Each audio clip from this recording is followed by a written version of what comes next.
Hello दोस्तों, आपका स्वागत है सक्सेस नोज क्लास में। आपका स्वागत है साथियों। आज का अपना टॉपिक हो जाएगा ज्वालामुखी हो जाएगा, जो मैं आपको बेसिक से लगा के सुपर तक आपको सब कुछ आपको पढ़ा दूंगा। यदि आपने अगर ज्वालामुखी के आधार पर कैसा भी अगर वीडियो नहीं देखा है, तब ये वाला आप देख के चले जाओ। यहाँ से आपका कैसा भी क्वेश्चन पूछा जाए अगर वह आपका बाहर नहीं जाएगा और हाथों हाथ आपको याद भी हो जाएगा, जो मैं आपको अच्छी तरह से और बिल्कुल आराम से आपको सब कुछ आपको बता दूंगा। यदि आप हमारे चैनल में पहली बार आए हो तो चैनल को ज़रूर से ज़रूर सब्सक्राइबर कर देना। अब देख लेते हैं ज्वालामुखी। पहले अपन ये देख लेते हैं कि ज्वालामुखी क्रिया ये अपने कितने भागों में बांटा गया है, किस तरीके से कार्य करता है। पहले अपन ये अगर बेसिक जानकारी अपन ले लेते हैं, जिसे आपको पता होना चाहिए कि किस तरीके से ज्वालामुखी क्रिया वगैरह कार्य करती है। ज्वालामुखी क्रिया ये दो भागों में बांटा गया है। पहला हो जाता है ज्वालामुखी हो जाता है और दूसरा क्रिया हो जाता है। अब इनको ना अपन अलग अलग करके अगर अच्छी तरह से समझ लेते हैं साथियों। जैसा कि आप ये देख सकते हो, ये क्या हो जाएगा, पर्वत हो जाएगा, जो कहाँ पे अपने ये धरती के ऊपर वह स्थापित हो जाता है। और यहाँ पे कुछ और ऐसे छिद्र होते हैं, यहाँ पे कुछ और ऐसे छिद्र होते हैं जो सीधे अपने पाताल लोक से मिले हुए होते हैं। और यहाँ से कुछ उगर ऐसे लावा होते हैं जो बाहर उगर इस उगर मुंह से उगर बाहर निकलते हैं साथियों। और ये जो छिद्र है ना, इसे क्या कहते हैं, मुख कहते हैं साथियों। ठीक है ना। और यहाँ से जो भी आपका पदार्थ है ना बाहर है ना निकल रहा है, उसे क्या कहते हैं, ज्वाला कहते हैं साथियों। ठीक है ना। ये अपना मुख क्या कहलाता है, मुखी कहलाता है। और यहाँ से जो भी आपकी उगर गैसें वगैरह लावा वगैरह बाहर निकलते हैं, और ये क्या हो जाता है, लावा आपका कहलाता है। और ये बार बार आपकी अगर बाहर निकलता है, इसे कहते हैं क्रिया कहते हैं। यानी कि ये हो जाएगा ज्वालामुखी क्रिया हो जाएगा। अब अपन अगर देख लेते हैं किस तरीके से आप अगर समझ सकते हो कि पृथ्वी की भूपटल के ऊपर ये छिद्रित नुमा को कुछ का निर्माण होता है, उसके अपने क्या कहते हैं, मुख अपने कहते हैं। और वहाँ से उगर जल वाष्प पदार्थ को कुछ ऐसी उगर गैसें उगर बाहर उगर निकलती हैं, उसे कहते हैं ज्वाला कहते हैं। यानी कि इन दोनों को मिला जाए तब क्या हो जाता है, ज्वालामुखी होता है। और ये बार बार अगर क्रिया अगर की जाए उसे कहते हैं ज्वालामुखी क्रिया कहते हैं। इस तरीके से ये ज्वालामुखी का निर्माण होता है। कभी ये सक्रिय हो जाता है, कभी सुस्त हो जाता है, कभी निष्क्रिय हो जाता है। इसी के आधार पर आपके क्वेश्चन है ना पूछे जाते हैं। ये आपकी समझ के रूप में अगर आधार पर आपका ये जानकारी आपको होनी चाहिए। यहाँ से आपका क्वेश्चन है ना नहीं पूछा जाएगा, इस स्लाइड से ना आपका क्वेश्चन है ना नहीं पूछा जाएगा, लेकिन आपकी समझ को विकसित करने के लिए मैं आपको बता रहा हूं कि ज्वालामुखी किस तरीके से कार्य करता है। ठीक है ना। यहां पे आपको डाउट नहीं रखना है। अब चलते हैं आगे। अब देखते हैं ज्वालामुखी के उद्गार के समय। उद्गार का मतलब क्या हो जाता है वो मैं आपको बता देता हूं। ये क्या हो जाएगा, अपने पर्वत हो जाएगा और यहाँ पे मुख हो जाएगा। यहाँ से जो भी आपका लावा हो गया, गैस हो गया, पदार्थ हो गया, जो बार बार को बाहर को निकलता है, उसे कहते हैं उद्गार कहते हैं साथियों। और उसे वह तीन प्रकार की वगैरह भागों में बांटा गया। यानी कि इसे वो कुल जो भी आपका पदार्थ निकलता है, इनको आपको तीन भागों में बांटा गया। कौन से पदार्थ हो जाएंगे, इसी के आधार पर आपके क्वेश्चन है ना पूछे जाते हैं। पहला हो जाएगा गैस तथा जल वाष्प हो जाएगा। ठीक है ना। दूसरा हो जाता है विघटन पदार्थ हो जाते हैं। अब ये विघटन पदार्थ क्या होते हैं, कुछ उगर चट्टानें उगर होती है जो पृथ्वी के नीचे होती है, उनको एक निकलने के लिए कुछ जगह चाहिए, जो अगर इस उद्गार के समय वह साथ साथ निकल जाते हैं। और तीसरा होता है लावा पदार्थ होता है। ये तीनों के तीनों पार्ट है ना जो उद्गार के समय वगैरह धरती के अंदर से वगैरह धरती के बाहर वगैरह आ जाता है। और इसी के आधार पर आपकी क्या है ना क्वेश्चन है ना पूछे जाते हैं। अब मैं आपको है ना सब कुछ आपको बताने वाला हूँ, कौन सी गैसें होती है, कौन से जल वाष्प होते हैं, कौन सा विघटन पदार्थ होते हैं, किन किन नाम से जाना जाता है, क्या लावा होता है। इसी के आधार पर आपके क्वेश्चन है ना पूछे जा रहे हैं। सब कुछ आपको बेसिक रूप से आपको बता रहा हूँ। सबसे पहले देते हैं गैस और जल वाष्प के बारे में अपन सब कुछ वह देख लेते हैं। अब ये सर क्या होता है वो मैं आपको बता देता हूँ। पहले इनको थोड़ा सा यूँ कर देते हैं। ठीक है ना। ये हो जाएगा गैस हो जाएगा और ये जल वाष्प हो जाए। ये दोनों को दोनों ना सर्वप्रथम उद्गार के समय ये पहले उगर बाहर उगर निकल जाते हैं। अब उद्गार मैंने आपको बता दिया, जो मुख से उगर जो सबसे पहले उगर बाहर क्या निकलता है, गैस और जल वाष्प बाहर निकलता है। और इनकी मात्रा सर्वाधिक ज़्यादा होती है। आप ये वाला इमेज है ना अच्छी तरह से देख सकते हो। ये क्या हो जाए, मुख हो जाएगा। और यहाँ से गैस उगर बाहर निकलती है। इस कारण ये उगर अपनी जगह से उगर कितने ऊपर ये उगर चली गई, यानी कि इसमें क्या हो जाएगा, गैस हो जाएगा, गैस का भंडार हो जाएगा। और ये गैस कौन सी होती है, इसी के आधार पर आपकी क्वेश्चन है ना पूछे जाते हैं। और गैस के साथ में क्या होती है, जल वाष्प अपने होती हैं साथियों, ठीक है ना। अब पूछा जाएगा कि जर सर्वाधिक अपने कौन सी उगर गैस उगर बाहर निकलती है, इसी के आधार पर आपकी क्वेश्चन है ना पूछे जाते हैं। और ये भी आपका पूछा जाता है कौन सी गैस है उगर इसमें उगर बाहर उगर निकलती है। तो पहले निकलती है कार्बन डाइऑक्साइड निकलती है, यानी कि आप ये देख सकते हो ये क्या हो जाए, कार्बन डाई गैस अपने होती है। और नाइट्रोजन अपने गैस भी होती है, और सल्फर हाइड्रोक्साइड भी गैस अपने होती है। ऐसे उगर अनगिनत उगर कुछ उगर छोटी बड़ी उगर गैसें अपने होती है। और सर्वाधिक आपकी 3 आपकी उगर गैस उगर होती है, इस तरीके से निकलती है। लेकिन इन तीनों में उगर सर्वाधिक मात्रा किसकी होती है, जल वाष्प की होती है। इसके आधार पर आपका क्वेश्चन पूछा जाता है कि ज्वालामुखी के उद्गार के समय सर्वाधिक मात्रा किसकी होती है, तो ये जल वाष्प की होती है। और फिर उसके बाद में होती है अपने गैस की अपने होती है। इस कारण ये पृथ्वी के धरातल से ऊपर अपने ऊपर 100 मीटर 200 मीटर ये ऊपर की तरफ ये चले जाते हैं, गुब्बारे के रूप में दिखाई देते हैं।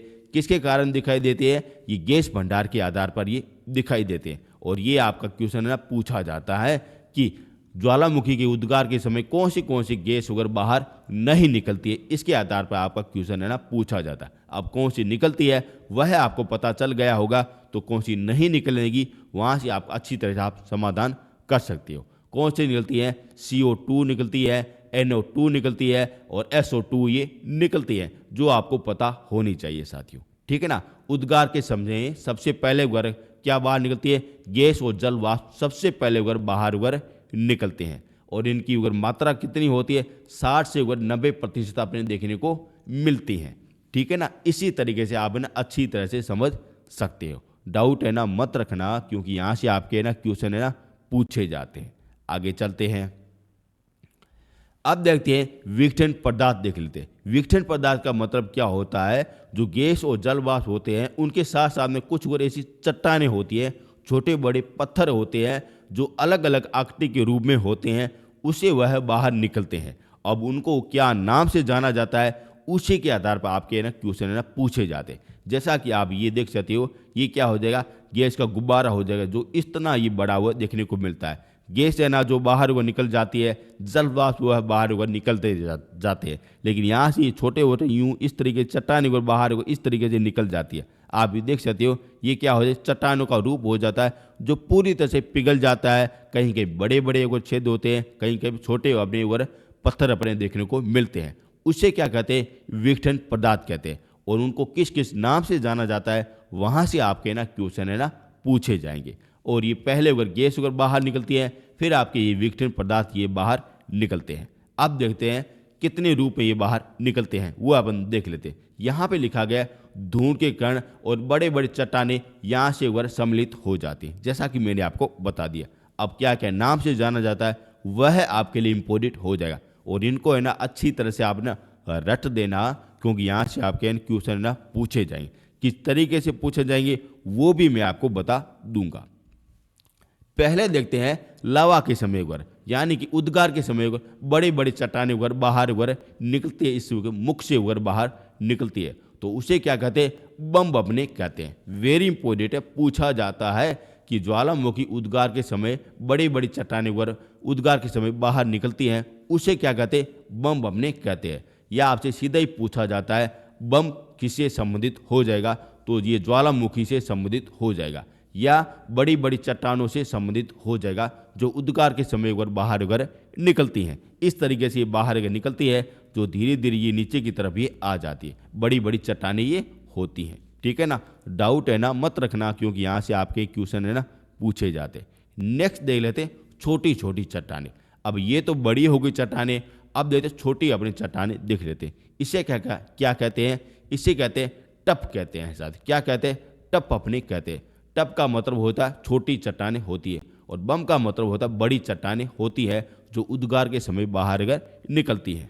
आगे चलते हैं कि मटर के दाने के बराबर और अखरोट के दाने के बराबर ऐसी कुछ पदार्थ अगर बाहर निकलते हैं, और इसे क्या कहते हैं, यहाँ से आपके ना क्वेश्चन है पूछे जाते हैं। और इसे कहते हैं लेपिला कहते हैं, जो आपके लिए इम्पोर्टेंट बन जाता है। यानी कि चट्टान के अपने 3 अपने रूप बने देखने को मिलते हैं। सबसे बड़ा हो जाता है बम्प अपने देखने को मिलते हैं, और सबसे जो छोटा होता है उसे कहते हैं टप कहते हैं, और मटर के दाने के बराबर होता है ना, उसे कहते हैं लेपिली कहते हैं, जो आपके लिए इम्पोर्टेंट आपका हो जाता है। और यही आपके 3 है ना, जो बार बार आपके एग्जाम में ना पूछे जाते हैं कि टप किसे कहते हैं, बम किसे कहते हैं, लेपिली किसे कहते हैं। इसी के आधार पर आपके ना क्वेश्चन है ना पूछे जाते हैं। कुछ और भी होते हैं, वो भी अपन है ना देख लेते हैं।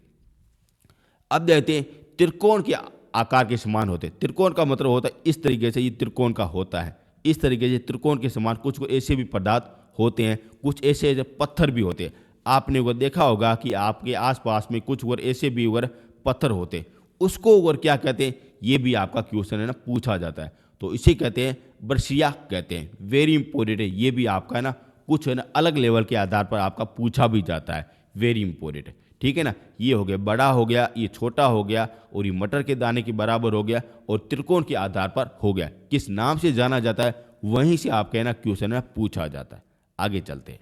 अब देखते हैं अत्यधिक बारीक।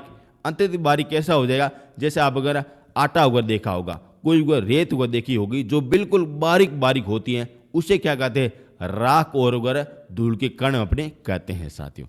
यानी कि ये वाले सारे के सारे है ना आपके एग्जाम में पूछे गए हैं, जो आपके लिए इंपॉर्टेंट आपका हो जाता है। यहाँ पे आपको है ना डाउट किसी भी तरीके से मत रखना, क्योंकि यहाँ से आपके क्वेश्चन है पूछे जाते हैं। जैसा कि आपका पूछा जाता है कि ज्वालामुखी के उद्गार के समय मटर के दाने के बराबर जो पदार्थ बाहर निकलते हैं, उसे क्या कहते हैं, उसे कहते हैं लिपिली कहते हैं साथियों, ठीक है।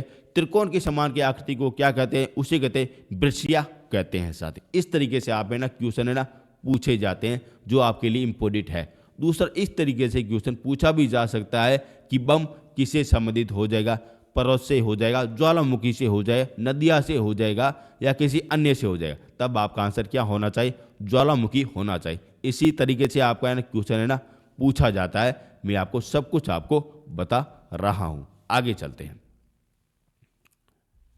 अब देखते हैं लावा। लावा ये ना अपने अगर सबसे अंतिम एक बार बाहर अगर निकलता है। पहले क्या निकलती है, गैस और जल वाष्प बाहर अगर निकलते, इस तरीके से बाहर निकल जाते हैं। फिर उसके बाद में छोटे छोटे चट्टानें अगर बाहर निकलती है, जिसे कहते हैं खंडित पदार्थ भी कहते हैं। और अंतिम में अगर लावा अगर बाहर निकलता है, जो बड़ी अगर गाढ़ा होता है, यानी कि वह जैसे दही होता है, जो कैसा होता है, बिल्कुल गाढ़ा होता है, और कुछ को दूध होता है जो बिल्कुल पतला होता है, इस तरीके से बाहर निकलता है। और इसको क्या कहते हैं, लावा अपने अगर ज्वालामुखी की भाषा में कहते हैं। आप ये देख सकते हो, ये क्या हो जाएगा, बिल्कुल गाढ़ा अपने देखने को मिलता है, और कहीं पे भी पतला अपने देखने को मिलता है, और इसे क्या कहते हैं, लावा कहते हैं। और इसको किस नाम से जाना जाता है, किस तरीके से पूछा जाता है, ये भी मैं आपको बता देता हूं साथियों। वेरी इंपॉर्टेंट है। अभी किस तरीके से बाहर निकलता है, ये अपने मुख से उगर बाहर उगर निकलता है साथियों। और ये अगर पृथ्वी के नीचे यानी पृथ्वी के अंदर है ना कुछ उगर ऐसी उगर दबाव होता है, उसके आधार पर ये बाहर उगर निकल जाते हैं। और इसको क्या कहते हैं, इसे कहते हैं मैग्मा चेम्बर कहते हैं। वेरी इंपॉर्टेंट है, मैग्मा चेम्बर कहते हैं, या बेली ऑफ जोन भी कहते हैं। वेरी इंपॉर्टेंट, ये आपका पूछा जाता है, ठीक है ना। बेली ऑफ जोन किसे कहते हैं, लावा के पदार्थ को कहते हैं, जो ज्वालामुखी के उद्गार के समय ये बाहर निकलते हैं। और इसमें कुछ रासायनिक प्रक्रिया होती है, उसके आधार पर ये बाहर निकलते हैं। 2 प्रकार से बांटा गया, यानी कि लावा है ना, जो रासायनिक प्रक्रिया के आधार पर 2 भागों में बांटा गया। पहला हो जाएगा कि अम्लीय लावा हो जाएगा, यानी कि लावा आपके 2 प्रकार के हो जाते हैं। पहला हो जाता है अम्लीय हो जाता है, और दूसरा अपने क्षार अपने हो जाता है। और इसी के आधार पर ये लावा कहीं पर ज़्यादा यानी गहरा, यानी कि दही के समान को देखने को मिलता है, और दूसरा आपका पतला होता है, जो बिल्कुल पानी के समान होता है, इस तरीके से दिखाई देता है। किसके आधार पर दिखाई देता है, ये आपके अम्लीय और क्षार के आधार पर दिखाई देता है। और यहाँ से आपके ना क्वेश्चन पूछे जाते हैं। वेरी इंपॉर्टेंट है, जो बता रहा ना हूँ, जो यहाँ से आपके 100% आपके क्वेश्चन छपने वाले। पहले देखते हैं अम्लीय के बारे में देख लेते हैं। इनका रंग कैसा होता है, इनका अपने रंग होता है हल्का पीला होता है। ध्यान से देख लेना, जो हल्का पीला होता है, आप ये वाला देख सकते हो कैसा हो जाए, हल्का पीला हो जाए। इसका मतलब क्या हो जाता है, ये अम्लीय पदार्थ हो जाता है। और ये बिल्कुल अपने गाढ़ा होता है। गाढ़ा का मतलब आप समझ गए, जैसे दही होता है जो बिल्कुल गाढ़ा होता है, मोटा होता है, ठीक है ना, उसे कहते हैं अपने क्या कहते हैं, ये अम्लीय लावा कहते हैं, वेरी इंपॉर्टेंट। और इसमें अगर सर्वाधिक मात्रा किसकी होती है, सिलिका की सर्वाधिक मात्रा अपने होती है। इसके आधार पर ये अगर ज़्यादा अगर गाढ़ा अगर हो जाता है, यानी कि ये आप देख रहे हो लावा, इसमें अगर अम्लीय अम्ल हो जाता है और इनका रंग कैसा होता है, हल्का पीला होता है। इसके कारण ये लावा अपने कहलाता है। और यहाँ पे सिलिकॉन की मात्रा अधिक होती है, इसके कारण ये गाढ़ा अपने दिखाई देता है। और इनकी है ना तापमान है सर्वाधिक उच्च होता है, क्योंकि गाढ़ा है तो इनके तापमान सर्वाधिक ऊंचा अपने देखने को मिलता है। ये हो जाएगी अम्लीय लावा की विशेषता हो जाएगी। जो आपका पूछा जाता है कि ज्वालामुखी के उद्गार के समय में अम्लीय लावा अगर बाहर निकलता है उनका रंग और कैसा हो जाएगा, तो हल्का पीला हो जाता है। और आपका पूछा जाता है कि ज्वालामुखी के उद्गार के समय पर लावा अगर बाहर निकलता है उनकी और किसकी मात्रा सर्वाधिक होती है, तो सिलिका की मात्रा सर्वाधिक होती है। और आपका ये पूछा जाता है कि सिलिका की मात्रा सर्वाधिक और ज़्यादा किस में होती है, अम्लीय लावा में होती है, क्षारीय लावा में होती है, या लावा में होती है, या इनमें से कोई नहीं होती है। तब आपको आंसर क्या देना है, अम्लीय लावा आंसर देना है। ऐसे भी आपके ना क्वेश्चन ना कुछ अगर पूछे जाते हैं जो आपको पता होना चाहिए। आगे चलते हैं, अब देखते हैं क्षारीय लावा अपन देख लेते हैं। अब ये क्षारीय लावा क्या होता है उसके बारे में देख लेते हैं। ये क्या हो जाता है, काला और गहरा रंग होता है साथियों। कैसा होता है, काला और गहरा रंग होता है। हल्का पीला किसका हो जाए, अम्लीय का हो जाए, और काला और गहरा हो जाता है क्षारीय का हो जाता है। और इसमें है ना सिलिकॉन की मात्रा कम होती। इसके आधार पर ये बिल्कुल है ना पतला होता है। कैसा होता है, बिल्कुल पतला होता है। आपका पूछा जाए गाढ़ा कौन सा हो जाएगा, अम्लीय हो जाएगा, और पतला कौन सा हो जाता है, ये क्षारीय अपने होता है। सिलिकॉन की मात्रा सर्वाधिक किसमें होती है, ये अम्लीय में होती है, और कम किसमें होती है, क्षारीय में अपने देखने को मिलती है। रंग अपने काला किसका होता है, क्षारीय का होता है, काला रंग होता है। और हल्का पीला किसका होता है, अम्लीय का होता है। इसके आधार पर ये है ना इसकी उच्च की मात्रा है ना बिल्कुल कम होती है। इसके मुताबिक देखा जाए तो ये क्षारीय की मात्रा बिल्कुल कम अपने होती है, और ये शीघ्र ही अपने ये ठोस वगैरह बन जाता है। यानी कि आपका ये जल्दी से है ना ठोस वगैरह बन जाता है, और यही आपका लावा अपने देखने को मिलता है। आप ये देख सकते हो ये क्या हो जाए, जो बह रहा है वो अपने अम्लीय हो जाएगा, और यहाँ किनारे पे जो जम गए ना इसे कहते हैं क्षारीय लावा कहते हैं। इस तरीके से आप है ना अच्छी तरह से समझ सकते हो। यहाँ पे आपको किसी भी तरीके से कोई भी है ना डाउट है ना मत रखना, आपका क्वेश्चन है ना पूछा जाता है, और साथ साथ में आप है ना नोट्स भी बना सकते हो। अब देखते हैं आगे, अब देखते हैं लावा। लावा जब पानी के अंदर ठोस बन जाता है, यानी कि कहीं पे कोई तालाब है, झील है, वहाँ पे ये ज्वालामुखी का निर्माण हो गया, और वहाँ पे ये लावा बाहर आके हुए पानी के अंदर ये जम गया, और उसे क्या कहते हैं, टप अपने कहते हैं। वेरी इंपॉर्टेंट, टप अपने कहते हैं। टप अपने उसे भी कहते हैं, छोटे छोटे पदार्थ को भी कहते हैं, और इसे भी कहते हैं पानी के अंदर कोई ये जम जाता है, और उसकी आकृति कैसी हो जाती, छोटे छोटे टुकड़ों में अपने हो जाती है, बिल्कुल बूंद के समान अपने हो जाती है। उसे क्या कहते हैं, टप अपने देखने को मिलता है साथियों। Very important.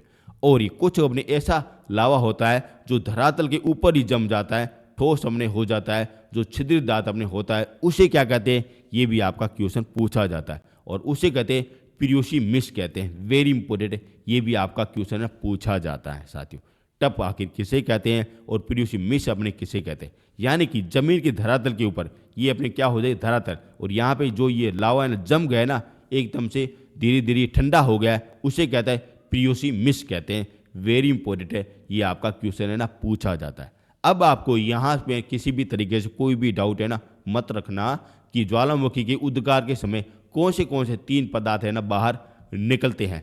पहला निकलता है गैस और जल वाष्प बाहर निकलते हैं, और दूसरा निकलता है विघटन पदार्थ निकलते हैं। अब कौन से निकलते हैं वो मैंने आपको बता दिया, और वहाँ से आपका क्वेश्चन है पूछे जाते हैं। और अंतिम में आपका निकलता है लावा निकलता है, और लावा आपके 2 प्रकार से निकलते हैं, अम्लीय और क्षारीय लावा निकलते हैं, और यहाँ से आपके ये बाहर है ना निकल जाते हैं। अब इस तरीके से ये ज्वालामुखी की प्रक्रिया के आधार पर जो आपकी ज्वाला अगर बाहर निकलती है, जो किस भाग में निकलती है वो मैंने आपको सब कुछ आपको बता दिया।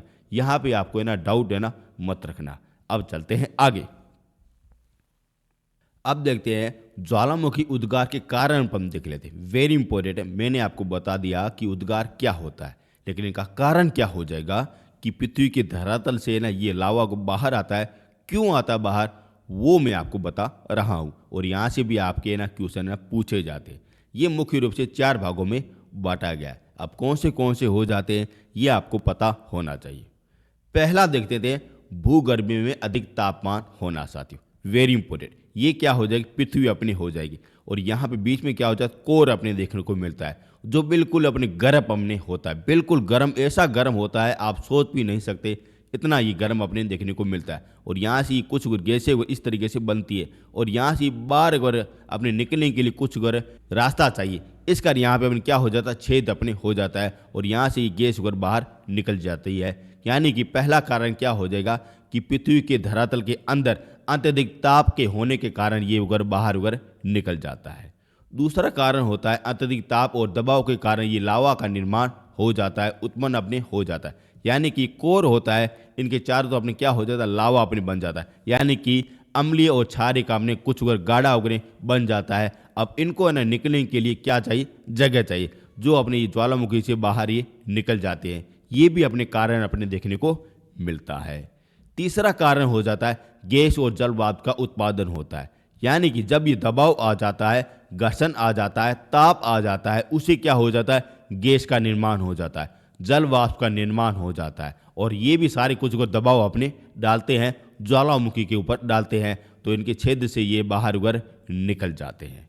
और अंतिम कारण होता है लावा पदार्थ की ऊपर की ओर निकलना चाहते हो। जैसा कि आपका ये छेद उगर हो गया, अब यहाँ से उगर ये सारी कुछ उगर लावा हो गया और गैसें हो गई, पदार्थ हो गए, जो यहाँ से मुख से उगर बाहर अपने निकल जाती है। यही 4 कारण है, इसके आधार पर ये बाहर उगर निकल जाते हैं साथियों, जो आपका पता होना चाहिए। मुख्य कारण क्या हो जाएगा कि पृथ्वी के नीचे है ना, यहाँ बीच में क्या हो जाता है, कोर अपने हो जाता है, जो अत्यधिक वहाँ पे तापमान और भी ज़्यादा अपने गर्म अपने देखने को मिलता है। और इनको है ना ठंडा करने के लिए यहाँ से कुछ रास्ता वो ढूंढते हैं, जो अपनी ज्वालामुखी के आधार पर वह उगर बाहर उगर निकल जाते हैं। यानी कि आप है ना बोल सकते हो कि पृथ्वी की जो भी डकार होती है ना, गंदी डकार होती है, जो आपकी तापिक डकार होती है, जो अपने ज्वालामुखी के आधार पर वह बाहर उगर निकल जाती। इस तरीके से आप है ना समझ सकते हो। जैसे आप है ना खाना खाते हो और खाना खाने के बाद आप जो डकार लेते हो ना, वो क्या हो जाएगी, वही आपकी ज्वालामुखी हो जाए।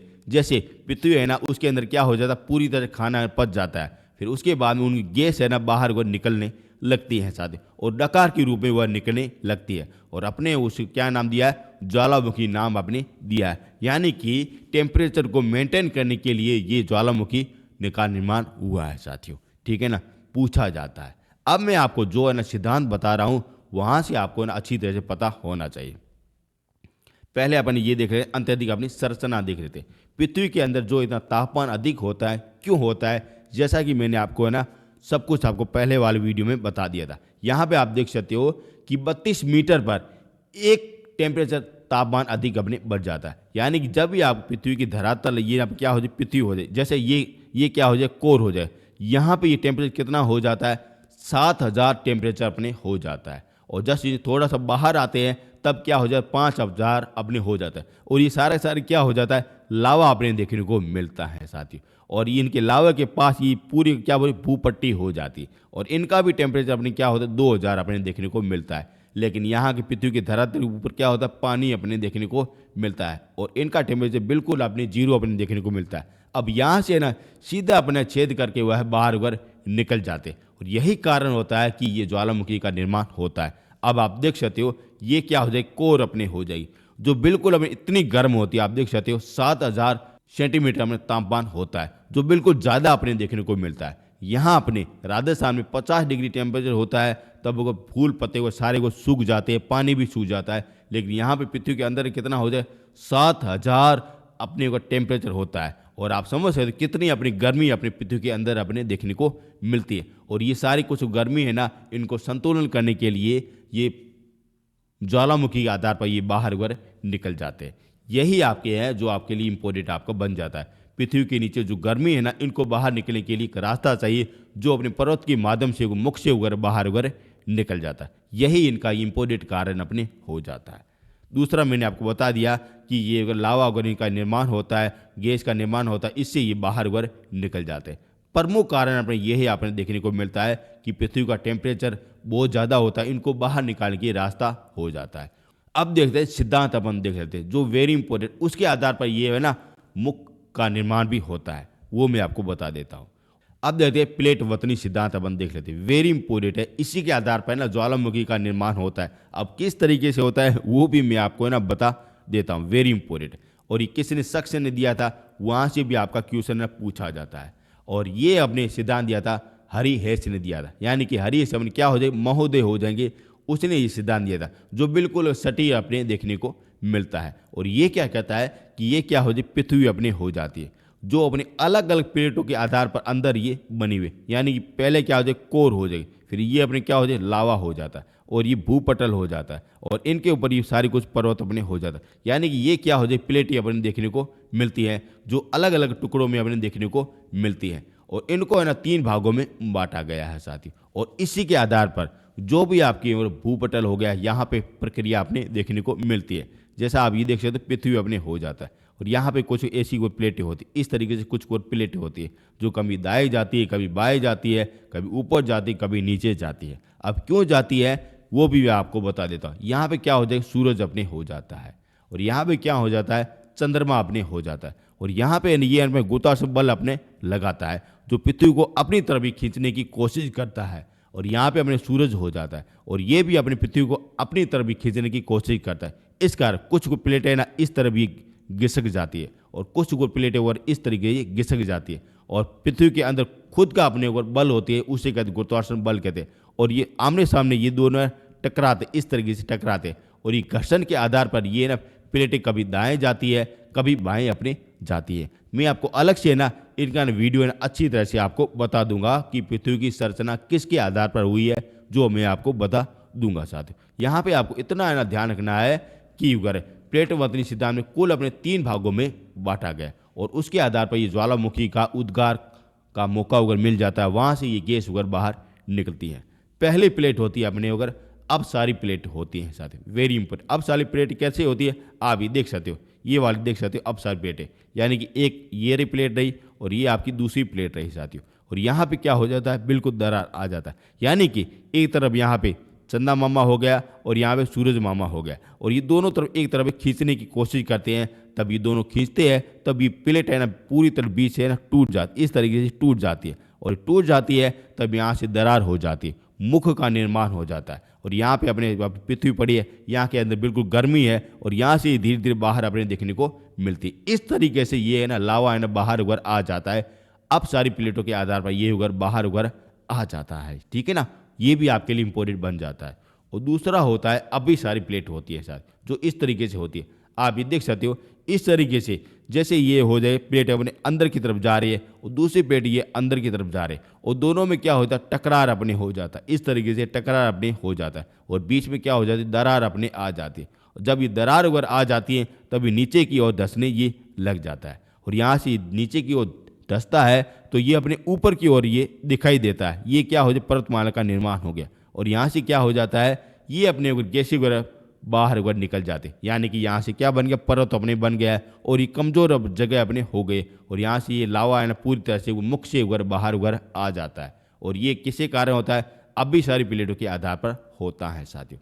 और तीसरी होती है रूपांतर अपने प्लेट होती है साथियों, जो टकराव के आधार पर होते हैं, यानी कि ये नीचे जा रही है और ये ऊपर जा रही है साथियों, इस तरीके से जाती है, और यहाँ के बीच में क्या होता है, घर्षण बल अपने देखने को मिलता है, और ये टकराव वगैरह हो जाता है। और यहाँ भी बिल्कुल कम अपने चांस वगैरह होता है कि वो ज्वालामुखी का निर्माण हो जाए, लेकिन यहाँ पे ये अब सारी और अभी सारी, यहाँ पे ये ज्वालामुखी का निर्माण अपने हो जाता है। यहाँ पे आप देख सकते हो कि यहाँ भी ये दोनों को टकरा गए, तो यहाँ भी गैप को मिल गया, और यहाँ से मुख का मारण हो गया, यहाँ से लावा ये बाहर निकलता है, और यहाँ से ये दोनों को टकरा गए, और ये नीचे की ओर अगर जाने लगती है, तभी नीचे की ओर जाती है, तब ये बड़ी ये वाली बड़ी हल्की होती है जो ऊपर की ओर उठने लगती है, और इस कारण ये वगैरह पर्वतमाला का निर्माण हो जाता है, और बिल्कुल ही कमज़ोर अपने हो जाती है, और यहाँ से ना लावा वगैरह बाहर निकल जाता है, इस तरीके से निकल जाता है, जो आपके लिए इंपॉर्टेंट आपका बन जाता है। यही आपका हो जाए प्लेट वतनी सिद्धांत हो जाएगा, जो आपके लिए इंपॉर्टेंट आपका हो जाता है साथियों। और यही भी आपका कारण मिलता है कि ज्वालामुखी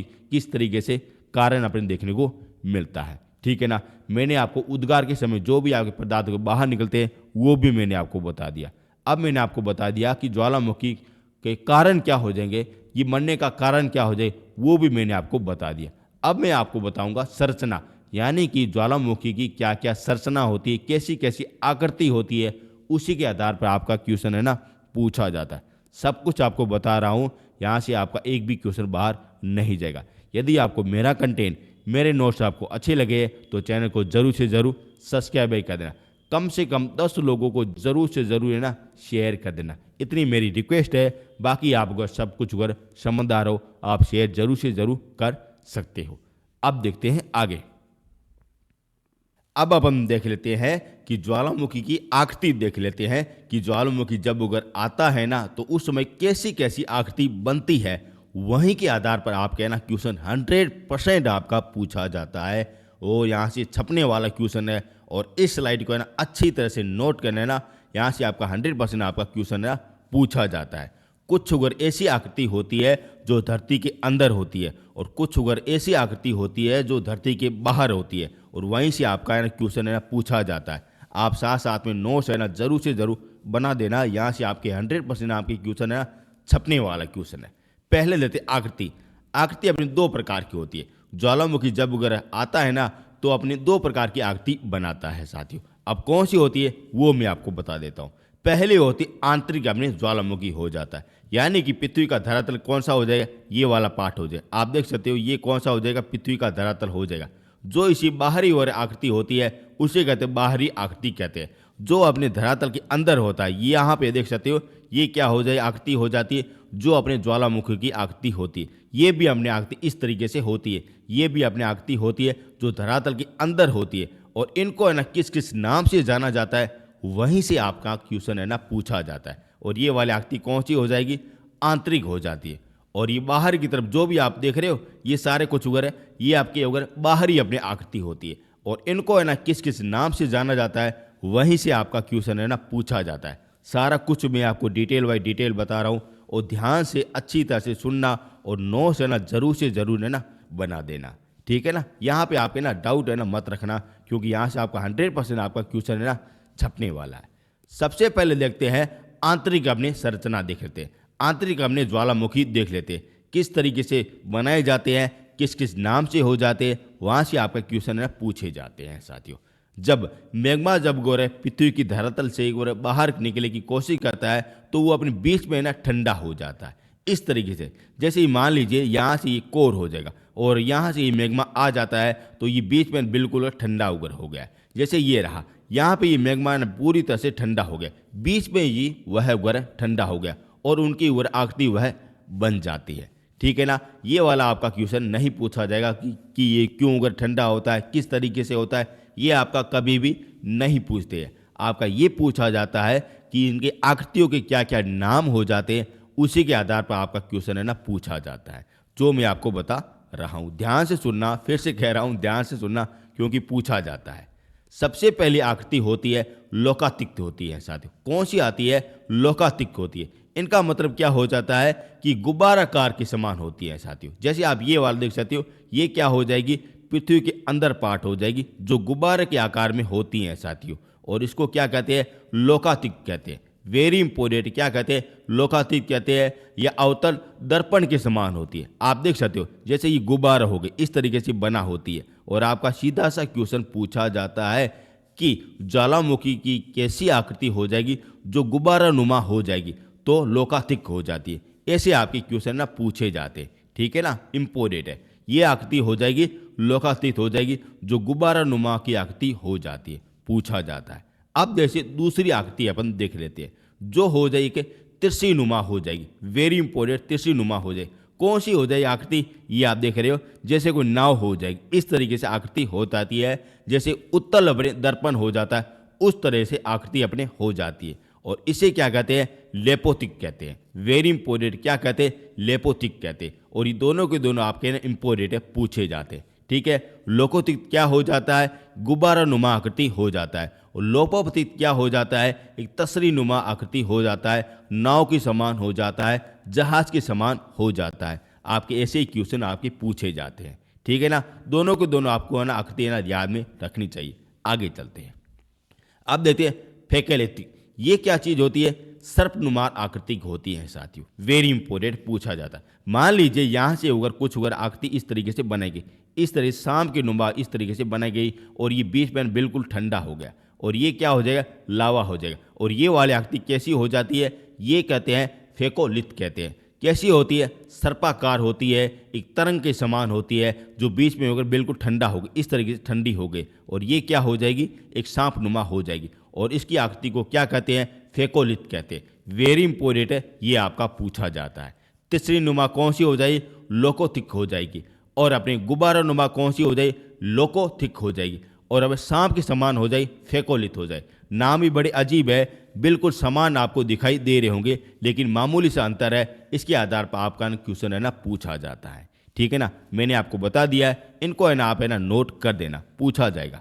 आगे चलते हैं, अब देखते हैं गहरा नुमा। अपन देख लेते हैं गहरा नुमा कैसे हो जाएगा। जैसे ये रहा, ये क्या हो जाएगा, फेकोथिक हो जाएगा। क्या हो जाएगा, बेथोथिक हो जाएगा। नाम भी बड़े अजीब है। जैसे ही गहरा, अभी गहरा क्यों बताया गया वो मैं आपको बताता हूँ। जैसे ये पड़ा, ये क्या हो जाए, धरातल हो जाए। और इसके आकार में देखा जाए तो सबसे गहरा कौन सा हो जाता है, यही अपने देखने को मिलता है। और इसी के आधार पर आपका पूछा जाता है साथियों, गहरा नुमा कौन सा हो जाए, बेथोथिक हो जाता है, जो इस तरीके से दिखाई देता है। ठीक है, तरसी नुमा अलग हो जाएगा, जो अपने इससे है ना ऊपर अपने देखने को मिलता है। अंतिम में अपने ये वाला हो जाता है और इस कार्य से कहते हैं गहरा नुमा आकृति कहते हैं। ठीक है ना, बता रहा हूं, इंपोर्टेंट है, पूछा जाएगा। आगे चलते हैं, अब देखते हैं लंबवत के समान। अपन देख लेते हैं लंबवत के समान कौन सा हो जाए। जैसे आप ये वाला देख सकते हो, जैसे ये देख रहे हो बिल्कुल लंबा है, इस तरीके से लंबवत हो गए। खड़ा नुमा इस तरीके से, जैसे ये खड़ा है ना, इस तरीके से खड़ा नुमा हो जाए। जैसे ये रहा, देख रहे हो, ये है हो जाएगा, इस तरीके से खड़ा हो जाएगा। और इसी के आधार आपका पूछा जाता है लंबवत के समान कौन सा हो जाएगा। तो दो नाम आपको याद में रखने हैं साथियों, एक हो जाता है डाइक हो जाता है और दूसरा स्टाक हो जाता है। और ये लंबवत के समान अपने देखने को मिलता है, कहीं पे ये छोटा देखने को मिलता है, कहीं पे ये मोटा देखने को मिलता है। और इसको क्या कहते हैं, इसके आधार पर आपका क्वेश्चन है ना पूछा जाता है। ठीक है ना, आगे चलते हैं, अब देखते हैं क्षत्रिय नुमा, यानी कि लंबवत के आधार पर इस तरीके से, ये इससे ऐसे ये लंबा है, यानी इस तरीके से लंबा, लंबाई और चौड़ाई के आधार पर। जैसे ये तो लंबा हो गया, आपसे भी होता है, ये बिल्कुल होगा सोया हुआ होता है, जैसे कोई मूर्ति हो, उसी तरीके से हो जाएगा। जैसे आप ये देख रहे हो, ये यहाँ पे आप देख सकते हो, ये वाला हो जाएगा। क्या कहते हैं, शील एल सिट कहते हैं साथियों। ठीक है, नोट करना, शील या सिट कहते हैं जो लंबवत होता है इस तरीके से, यानी कि इस तरीके से सोया हुआ सामान के रूप में होता है। वो दोनों के दोनों ये इंपोर्टेंट है शायद। लंबवत यानी इस तरीके से हो जाता है, मैं आपको फिर से बता दूं, इस तरीके से अपने देखने को मिलता है, लंबवत हो जाएगा। और 36 का मतलब इस तरीके से होता है साथियों। और इसे क्या कहते हैं, सील या सीट अपने कहते हैं साथियों, जो आपका पूछा जाएगा साथियों। और ये है ना सभी के सभी है ना, आप है ना नोट करना, आपका 100% आपका पूछा जाएगा। अब आपका क्वेश्चन किस तरीके से पूछा जाएगा वो मैं आपको बता देता हूँ, ध्यान से सुनना, आपका पूछा जाएगा। जैसे आपका पूछा जाता है कि ज्वालामुखी की आंतरिक संरचना में सर्पनुमा आकृति किसकी हो जाएगी। जैसे आपका पूछा जाता है, सिंपल सा क्वेश्चन, लेकिन आपका पूछा जाएगा और ये चारों के चारों आपको ऑप्शन में दिया जाएगा। तब आपको क्या आंसर ध्यान में रखना है, फेकोलिथ आपको ध्यान में रखना है। और ये सारे के सारे ऑप्शन है एक जैसे आपको दिखा दिए गए। फेकोलिथ हो जाए, सांप के समान हो जाएगा। और गहरा नुमा आपके हो जाएंगे एक बेथोलिक के समान अपने हो जाएंगे। और तिशी नुमा अपने हो जाए लोपोथिक के समान हो जाए। और गुब्बारा नुमा हो जाए लेकोथिक के समान हो जाए। इस तरीके से आप है ना याद है ना कर सकते हो, आपका पूछा जाएगा। ये चारों के चारों है ना आपके लिए इंपोर्टेंट है, क्योंकि नाम है ना बिल्कुल समान अपने देखने को मिलते हैं, इस कारण आपके ये पूछे जाते हैं। और ये लंबवत के आधार पर होता है और ये क्षैतिज के आधार पर होता है, इस कारण ये भी आपका है ना पूछा जाता है। ठीक है ना, डाउट है ना मत रखना, जो मैं आपको बता रहा हूँ उतना आप है ना याद करके चले जाओ, वहाँ से आपका क्वेश्चन है ना बाहर नहीं जाएगा। सब कुछ इंपोर्टेंट है साथियों, सब कुछ इंपोर्टेंट है। और मैं आपको फ्री ऑफ कोर्स आपको यूट्यूब में पढ़ा रहा हूँ, इनका जरूर से ज़रूर फ़ायदा उठा लेना। और यदि आपको अच्छा लग जाए तो 10 लोगों को जरूर से ज़रूर है ना शेयर कर देना। आगे चलते हैं, अब देखते बाहरी अपने आकृति देख लेते। अब मैंने आपको अंदर के बारे में बता दिया, जो मैंने आपको बता दिया। अब देखते बाहरी बाकृति अपनी किस तरीके से आकृति बनती है, उनकी क्या क्या नाम से जाना जाता है, और वहीं से आपकी क्वेश्चन है ना पूछे जाते हैं, वो भी हम देख लेते हैं। पहला हो जाएगा केटर हो जाएगा, वेरी इंपॉर्टेंट, केटर हो जाएगा। अभी किस तरीके से होता है, इस तरीके से होता है। अब ये इस तरीके की आकृति को कैसे अपने समझेंगे, जैसे आपको मैं बता देता हूँ। व्यास। व्यास का मतलब हो जाएगा जैसे ये अपनी क्या हो जाएगा, ये अपने अपने हो जाए पर्वत हो जाए, इस तरीके से पर्वत हो जाए और ये ऊपर अपने छेद हो जाएगा साथियों। और इनका ये वाला व्यास है ना, ये बिल्कुल कम अपने देखने को मिलता है, यानी कि बिल्कुल कम अपने देखने को मिलता है, यानी कि 10 मीटर हो सकता है, 20 मीटर अपने देखने को मिलता है। और वहाँ से ये ना समय समय पर लावा है ना कभी कभार अपने निकलता रहता है, यानी कि कभी मूड होता है तब वो बाहर अपने आ जाता है और यहाँ पे ये देखने को मिलता है। कम अपने अगर व्यास हो जाता है, जैसे ये देख सकते हो, बिल्कुल अपने कम अपने व्यास अपने हो जाता है और इसे क्या कहते हैं, केटर अपने कहते हैं। इस कारण आपका ये पूछा भी जाता है और समय समय के अनुसार थोड़ा थोड़ा अपने लावा अगर बाहर है ना निकलता रहता है। ये अपनी क्या होती है, आकृति नुमा अपनी आकृति हो जाती है। आगे चलते हैं, अब देख लेते हैं इनके उदाहरण। ये भी आपका पूछा जाता है, वेरी इंपॉर्टेंट। अमेरिका का एक झील हो जाएगी जिसे कहते हैं ओरेंजन झील कहते हैं, जो अपने इसका ये उदाहरण अपने देखने को मिलता है। और भारत में अपने लेंगुन झील हो जाएगी, जो अपने इसका ये उदाहरण अपने देखने को मिलता है। वेरी इंपॉर्टेंट है, इसी के आधार आपका ये क्वेश्चन है ना पूछा जाता है कि केटर अपने किसे कहते हैं, जो ज्वालामुखी के आधार पर बनाया जाता है। और भारत में हमारा कौन सा उदाहरण हो जाए, लेकुन झील हो जाता है। ठीक है, इसी तरीके से अपने देखने को मिलता है, जिसका व्यास है ना कम अपने देखने को मिलता है। और ये अपने क्या हो गया, व्यास अपने कम हो गया, ठीक है ना, कम अपने हो गया। अब आगे चलते हैं, अब देखते हैं कोडेरा देखते हैं। अभी कोडेरा सर क्या चीज़ है वो भी मैं आपको बता देता हूँ। इनका क्या होता है, व्यास है ना बड़ा हो जाता है, अधिक हो जाता है, यानी कि इनके मुताबिक अब ये इनका व्यास है ना बड़ा हो जाए, यानी कि 10 मीटर या 20 मीटर हो सकता है, तो ये अपने 1 किलोमीटर हो सकती है या 200 किलोमीटर हो सकती है, या अगर 200 मीटर भी हो सकती है, यानी कि इनके मुताबिक देखा जाए तो इनका है ना व्यास है ना सबसे अधिक हो जाता है। और यहाँ पे कभी भी कोई भी लावा वगैरह नहीं निकलता है, और यहाँ पे ये लावा है ना मूड होता है तब ये बाहर वगैरह निकल जाता है, ठीक है ना। इसी के आधार पर ये आपका क्वेश्चन है ना पूछा जाता है। अब देख लेते हैं इनके उदाहरण, अपन देख लेते हैं। इनका उदाहरण हो जाता है किलिमंजारो पर्वत हो जाता है। वेरी इंपॉर्टेंट है, पूछा जाता है कि किलिमंजारो किसका उदाहरण हो जाएगा, तो कोल्टेरा ज्वालामुखी का उदाहरण हो जाएगा। और राजस्थान में अपने पुष्कर झील हो जाएगी, जो अपने इसकी अपने उदाहरण अपने देखने को मिलता है। और ये अपने झील है ना, ये आपकी पुष्कर झील से संबंधित हो जाएगा साथियों, ठीक है ना, जो कहाँ पे बना है, अजमेर में अपने देखने को मिलता है। इसी के आधार आपका पूछा जाता है। मैं आपको फिर से आपको बता देता हूँ कि केटर अपने कैसा हो जाता है, जिनका अपने कम अपने व्यास अपने देखने को मिलता है, और वहाँ कभी कभार अपने लावा अपने ऊपर बाहर ओवर आता है साथियों। और कोडेरा क्या हो जाता है, जिनका व्यास है ना बहुत ही ज़्यादा अधिक होता है, ठीक है ना, और वहाँ पे ये लावा पूरी तरह से बंद हो जाता है, ठीक है ना। इसी तरह से आपके क्वेश्चन पूछे जाते हैं। उदाहरण को दिया जाएगा कि लेगुन झील अपने किसका उदाहरण हो जाएगा, केटेरा का उदाहरण हो जाएगा। और पुष्कर झील अपने किसका हो जाता है, तो कोडेरा का हो जाता है। इसी तरीके से आपके ना क्वेश्चन है ना पूछे जाते हैं। सब कुछ बता रहा हूँ, क्वेश्चन को अच्छी तरह समझ लेना किस तरीके से आपको पूछ रहा है साथियों। और एग्जामिनर ऐसा ही चाहता है कि आपका क्वेश्चन है ना गलत हो जाए, इस कारण वो शब्दावली को थोड़ा सा चेंज कर लेता है। इसी कारण आपका वहाँ पे आप है ना फंस जाते हो। यदि आपको कॉन्सेप्ट है ना क्लियर हो गए ना, तब आपका कैसा भी क्वेश्चन पूछा जाए वह आपका बाहर नहीं जाएगा। मैं आपको अच्छी तरह से आपको बता रहा हूँ। अब चलते हैं आगे। अब देखते हैं सरफारा तारा देखते हैं और धुआंरा देख लेते हैं। अब सर ये क्या चीज़ है वो भी मैं आपको बता देता हूँ, और ये भी आपके लिए इंपॉर्टेंट अपने देखने को मिलता है साथियों। जैसा कि आप देख सकते हो कि कोई ज्वालामुखी है, जैसे ये पड़ा आपने ज्वालामुखी, यहाँ पे ना लावा है ना पूरी तरह से बंद हो जाता है। ध्यान रखना, लावा जहाँ पे बंद हो जाए साथियों, और उनके पहले अगर अपनी गैस है ना लगातार वहाँ से निकलती रहे, गैस वगैरह निकलती रहे या जल वाष्प वगैरह इसी तरह से निकलता रहे। जैसे ये देख सकते हो, ये क्या हो जाएगा, अपनी गैस वगैरह इसी तरह से निकल रही है साथियों। देख सकते हो ये क्या हो जाए, गैस अपने निकल रही, लेकिन लावा यहाँ से है ना नहीं निकलता है। और इसे क्या कहते हैं, सोप तारा भी कहते हैं, और अपने एक बार धुआंरा भी कहते हैं साथियों, ठीक है ना। इसी के आधार पर आपका क्वेश्चन पूछा जाता है। अब धुआंरा की गंधक आती है ना, जो खुशबू आती है या गंदगी आती है ना, उसको क्या कहते हैं, सोप तारा कहते हैं, ठीक है ना। उसी को कहते हैं सोप तारा कहते हैं। इसी के आधार पर आपका क्वेश्चन है ना पूछा जाता है कि सोप तारा आखिर किसे कहते हैं।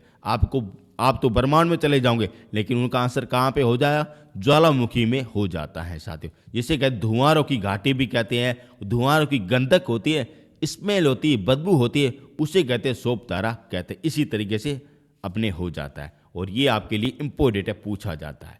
अब देख लेते हैं इनके उदाहरण, अपन देख लेते हैं किसी तरह से आपका ये पूछा भी जाता है। जैसे आपने अगर अलास्का में अगर 10,000 का फुहार की घाटी देखी होगी, जो किसका उदाहरण हो जाएगा, इसी का अपने उदाहरण अपने हो जाता है। जो इस तरीके से होता है, जहाँ पे बड़े बड़े बादल अपने इस तरीके से दिखाई देते हैं जो अपने गैस से भरे हुए होते हैं, लेकिन वहाँ पे लावा है ना किसी भी तरीके से नहीं होता है। ठीक है ना, ये भी आपके लिए इम्पोर्टेंट है। और ये किसका उदाहरण हो जाएगा, धुआंरा का उदाहरण हो जाता है। 10,000 अपने घाटी का धुआंरा अपने कहाँ पे, अलास्का में स्थापित हो जाएगा साथियों। ठीक है ना, पूछा जाता है।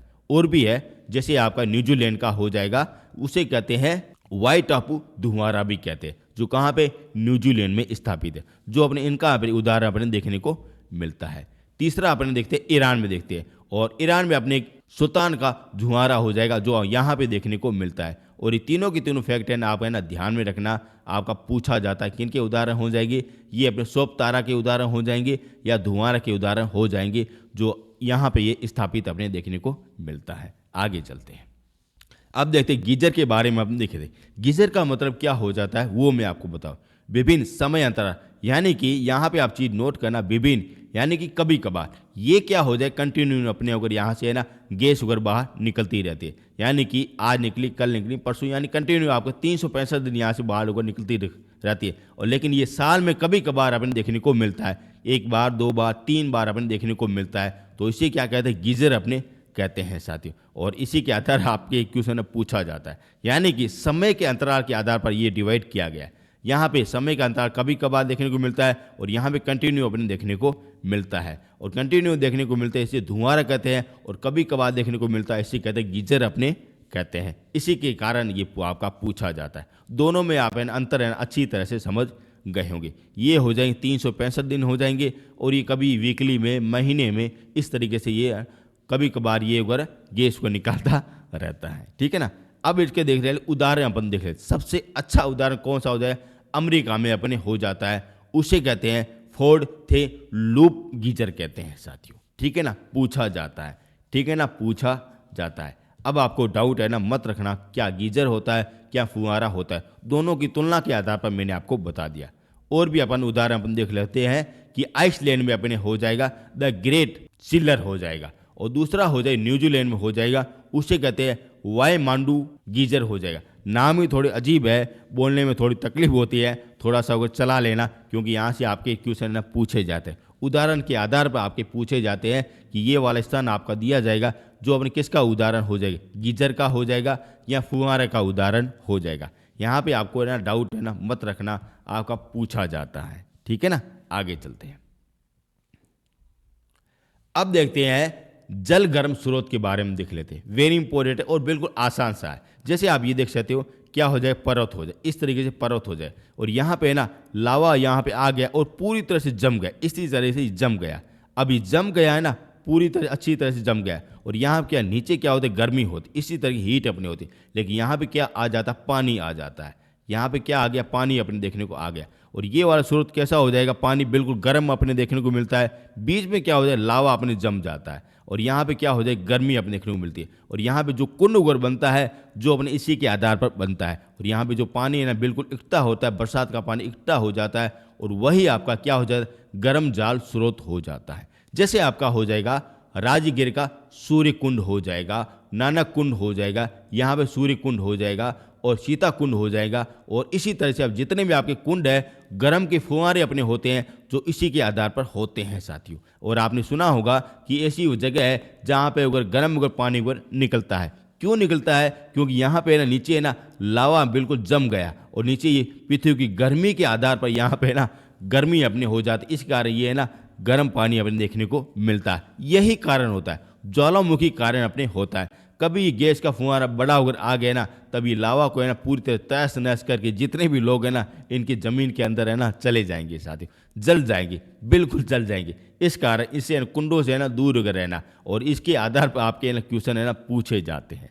ठीक है ना, ये आपके लिए इंपॉर्टेंट आपका बन जाता है। डाउट है ना, मत रखना, सब कुछ चीज़ मैं आपको बता रहा हूँ। और ऐसा कंटेंट आपको यूट्यूब क्या, यदि आपने कोर्स को लिया है, वहीं पे भी आपको ये नहीं बताएगा, जैसा मैं आपको बता रहा हूँ, चैलेंज के साथ कहता हूँ, नहीं बताएगा। अब देखते हैं ज्वालामुखी पठार और मैदान। अब इसका निर्माण कैसे होता है वो भी मैं आपको बता देता हूँ। जैसा कि मैंने आपको बताया था, क्षारीय लावा कैसा होता है, काले रंग का होता है और बिल्कुल पतला सा होता है साथियों, और पतला सा होता है इनका ये पूरी तरह से मैदान में फैल जाता है। जैसे ये रहा आपने पर्वत रहा और यहाँ पे लावा है ना बिल्कुल अनिल बिल्कुल पतला सा है, तो अभी धीरे धीरे आते आते इस तरह ये लंबवत की तरह ये फैल जाता है, और लंबवत की जब जब ये फैल जाता है तो इनके ना लंबाई के आधार पर ये पूरी तरह से फैल जाता है, और इसको क्या कहते हैं, मैदान भी कह सकते हैं या अपने पठार अपने कह सकते हैं। इस तरीके से कहते हैं। क्यों होता है, क्यों क्षारीय लव होता है जो बिल्कुल पतला होता है, और पतला होता है जो दूर अपने ये चला जाता है 5-6 किलोमीटर या अगर 100 किलोमीटर तक ये चला जाता है, और इस कारण ये बिल्कुल समतल भाग को अपने क्या कहते हैं, मैदान कहते हैं। जैसे अपने हो जाएगा भारत का दक्खन का पठार हो जाएगा, आपने सुना हो जाएगा, ये आपका पूछा जाता है किसका हो जाएगा संबंध, ये अपने ज्वालामुखी का पठार से संबंध हो जाएगा, जो यहाँ पे मिट्टी कैसी हो जाएगी, क्षारीय मिट्टी हो जाती, इसी के आधार आपका पूछा जाता है। जैसे कंबोडिया का पठार हो जाएगा और इथोपिया का भंडार हो जाएगा। इसी तरह के आप है ना अच्छी तरह से समझ भी सकते हो, ठीक है ना, आपके लिए इम्पोर्टेंट है, ठीक है ना, डाउट मत रखना क्योंकि आपका ये क्वेश्चन है ना पूछा जाता है। अब चलते हैं आगे। अब एक पर्वत का निर्माण, पर्वत के निर्माण अपने अलग अलग प्रकार के होते हैं जो 3 भागों में बांटे गए, और यहाँ पे क्या हो जाएगा, अम्लीय हो जाएगा। अम्लीय कैसा हो जाता है, बिल्कुल गाढ़ा हो जाता है, बिल्कुल ज़्यादा यानी दही के समान हो जाता है। इसी के आधार पर 3 भागों में ये बांटा गया है, और वहाँ से आपके क्वेश्चन है ना पूछे जाते हैं। कोई है ना डाउट है ना मत रखना क्योंकि आपके लिए इम्पोर्टेंट आपका बन जाता है। आगे चलते हैं, 3 प्रकार अपने कौन से हो जाते हैं। सबसे पहले देखते हैं सक्रिय ज्वालामुखी, अपन देख लेते हैं। सक्रिय से आप अगर समझ गए होंगे जो 24 घंटे यानी कि 24 घंटे हमेशा अगर लावा अगर बाहर अगर निकलता रहता है, इसी तरह से आपको देख सकते हो। कभी भी आप है ना चले जाओ, यदि आज है ना चले जाओ, सर्दियों में चले जाओ, तभी यहाँ से अगर लावा अगर बाहर अगर निकलता रहता है साथियों। और वो किसके कारण होता है, ये ज्वालामुखी के आधार पर होता है, जो अम्लीय लावा के आधार पर होता है साथियों। और ये आपका पहला आपका पार्ट हो जाएगा साथियों, और इनके उदाहरण है ना वहाँ से आपके क्वेश्चन है ना पूछा जाता है। जैसे अपने हो जाएगा इटली के पास में स्टोबोली अपने की जगह हो जाएगी, वहाँ पे ये इसी तरीका ज्वालामुखी हो जाएगा जो दिन रात वगैरह वहाँ से लावा अगर बाहर वगैरह निकल जाता है, और इस कारण इसे कहते हैं भूमध्य सागर का प्रकाश स्तंभ कहते हैं साथियों। वेरी इंपॉर्टेंट है, और ये वाला क्वेश्चन आपका हजारों बार पूछा गया है साथियों, और ये नोट करना आपके एग्जाम में पूछा जाएगा साथियों कि भूमध्य सागर का प्रकाश स्तंभ किसे कहते हैं, तो ये स्टोम्बोली को कहते हैं साथियों, जो कहाँ पे है, इटली में हो जाता है। और ये भूमध्य सागर की रेखा के जस्ट ऊपर आने के कारण इसे वगैरह कहते हैं साथियों, ठीक है ना। ये हो गया आपका पहला अपना भाग हो गया। अब देखते हैं ये रहा सक्रिय रहा। अब देखते हैं बिल्कुल अपने साथ अपने ज्वालामुखी देख लेते हैं साथियों, जहाँ पे किसी भी तरीके से कोई भी उगर लावा नहीं आता है, बिल्कुल उगर शांत है, कभी भी भविष्य में कुछ भी नहीं होगा। चाहो तो आप वहाँ पे जाके उगर अपना घर को बना सकते हो, प्रॉपर्टी उगर ले सकते हो, कुछ भी कर सकते हो, यानी कि किसी तरीके से कोई भी हानि नहीं होगी। ऐसा बिल्कुल अपने शांत अपने हो जाता है। इसी तरह से आप देख सकते हो बिल्कुल अपने ठंडा हो जाता है, और इनके उदाहरण है ना वहाँ से आपके क्वेश्चन है ना पूछे जाएंगे। जैसे ईरान का कोहा सुल्तान हो जाएगा, जो बिल्कुल शांत अपने ज्वालामुखी कहने को मिलता है। इसी तरीके से अपने ये सारे कुछ उगर होते हैं साथियों। ये रहे अपने सक्रिय और ये बिल्कुल शांत। अब हो जाता है इन दोनों के बीच में अपने हो जाता है शुष्क ज्वालामुखी हो जाता है, जो अपने मूड के अनुसार हो जाता है साथियों। जैसे इनका मूड हो गया, आज अगर लावा अगर बाहर को निकलना है तब ये निकाल देता है साथियों, यानी कि इनके कभी भी कुछ भी हो सकता है, कभी भी भविष्य में ये सक्रिय पे हो भी सकता है, इनकी कुछ भी हो सकता है, इनके बारे में कुछ भी नहीं बोला जा सकता है साथियों। ऐसे अपने हो जाए सुसुप्त अपने ज्वालामुखी हो जाते हैं, और ये सारे अपने उदाहरण किससे हो जाएंगे, सुसुप्त ज्वालामुखी के हो जाएंगे। और यहीं से आपके ना क्वेश्चन है पूछा जाता है, वेरी इंपॉर्टेंट आपका पूछा जाता है चिल्ली का एका गुहा गुरे पर्वतमाला शिखर, ये अपने किसका अपने उदाहरण हो जाएगा, तो सुसुप्त ज्वालामुखी का हो जाएगा साथियों। पूछा जाता है, आप ये देख सकते हो, ये हो जाए बिल्कुल सक्रिय अपने ज्वालामुखी हो जाता है, और ये बिल्कुल अपने सुसुप्त अपने ज्वालामुखी हो जाता है, और ये अपने बीच का हो जाता है, जो कहीं पे ये लावा आपने देखने को मिलता है। थोड़ा सा टाइम अगर हो गया 2-3 साल के बाद में या भविष्य में कभी भी यहाँ से ये लावा उगर बाहर उगर आ सकता है साथियों। और 3 भागों में ये बांटा गया, और तीनों के तीनों पार्ट है ना आप अच्छी तरह से देख लेना साथियों। ये अपनी क्या चली, बाहरी अपनी संरचना चल रही है। डाउट है ना मत रखना, सवाल है ना आपके पूछे जाते हैं। आगे चलते हैं। अब देखते हैं शंकु अपनी आकृति देख लेते हैं। जैसा कि आप सभी लोगों को पता है शंकु क्या होता है, वैसे आपने मैथ वगैरह अच्छी तरह से पढ़ा होगा किस तरीके से शंकु बनाया जाता है। आप तो बड़े होनहार हो ना, इसी तरह से हमें शंकु होता है। अब ये लावा है ना, कहीं बीच में इसी आकृति में ना ठंडा हो जाता है और ये आकृति कैसी हो गई, शंकुदार हो गई साथियों। और इसी के आधार पर आपका ना ये शंकु ज्वालामुखी बन जाता है, जो आपको याद है ना करना पड़ेगा साथियों, ठीक है ना, पूछा जाएगा। अब मैं आपको अलग अलग आपको बता देता हूँ। पहले हो जाता है शिडर शंकु हो जाता है। शिडर शंकु किसी तरह की आकृति होती है, जैसे आप ये देख सकते हो। जैसे ये क्या हो जाएगा, ये गोल गोल हो जाएगा और नीचे अपने शंकु नुमा हो जाए, जैसे कोई आइसक्रीम का गुब्बारा रहा साथ, इसी तरह से हो जाए। आइसक्रीम आप देख सकते, इसी तरह से अपने देखने को मिलता है, जो क्या होता है शिडर शंकु अपने हो जाता है। और इसका सबसे अच्छा उदाहरण हो जाएगा म्यांमार का फ्यूमा शंकु हो जाता है, जो इनका हमने अच्छा उदाहरण पर देखने को मिलता है साथियों, ठीक है ना, डाउट मत रखना क्योंकि आपका ये पूछा जाता है। दूसरी आकृति होती है सैटेलाइट अपने शंकु हो जाता है। अब ये किसी तरह से आकृति होती है वो मैं आपको बना के बता देता हूँ। जैसे ये रहा शंकु, उल्टा शंकु हो जाता है इसी तरह से। जैसे ये इसी तरह से उल्टा शंकु हो जाता है, ये मिला लेते हैं और ये बिल्कुल लंबवत ऐसे होगा, सैटेलाइट की तरह होता है सर। इसी कारण क्या कहते हैं, सैटेलाइट शंकु कहते हैं। आपको इमेज बता देता हूँ, ये बड़ा आप देख सकते हो, यहाँ पे ये बिल्कुल लंबा हो गया और यहाँ से पूरी तरह ऊपर की तरफ भी जा रहा है साथियों, ठीक है ना, इसी तरह से हमें देखने को मिलता है। और इनका सबसे अच्छा उदाहरण हो जाएगा जापान का फिजू जियोमा हो जाता है, जो इनका अपने उदाहरण पर देखने को मिलता है। ये दो आकृतियाँ ना इसके आधार पर का पूछा जाता है।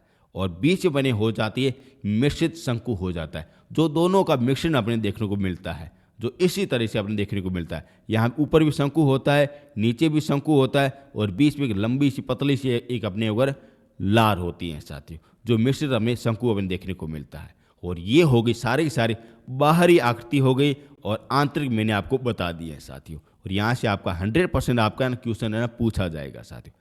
अब पीछे रह है कि ज्वालामुखी की कौन से नाम हो जाएंगे, कहाँ कहाँ पे स्थापित है, कितनी ऊंचाई हो जाएंगी, कौन सा सबसे बड़ा है छोटा है, उसी के आधार पर आपके पूछे जाते हैं। कौन सा ज्वालामुखी कौन से महाद्वीप में स्थापित है, जो बार बार एग्जाम में पूछे जाते हैं, वो भी मैं आपको बता देता हूँ। यानी कि सब कुछ आपको बता रहा हूँ, यहाँ से आपका क्वेश्चन है ना बाहर नहीं जाएगा तो नहीं जाएगा, इतना मेरा दावा है साथियों। यकीन के साथ कहता हूँ एक भी क्वेश्चन बाहर नहीं जाएगा। अच्छा लग रहा है तय तो 10 लोगों को जरूर से जरूर है ना शेयर कर देना, क्योंकि ये इम्पोर्टेंट है साथियों और ऐसा कंटेंट आपको यूट्यूब में नहीं देखने को मिलेगा। आगे चलते हैं। अब अपन देख लेते हैं अलग अलग महाद्वीपों की सबसे ऊंची ऊंची ज्वालामुखी चोटियाँ कौन सी हो जाएगी। वहाँ से भी आपके क्वेश्चन पूछे जाते हैं ना, वो भी अब हम देख लेते हैं।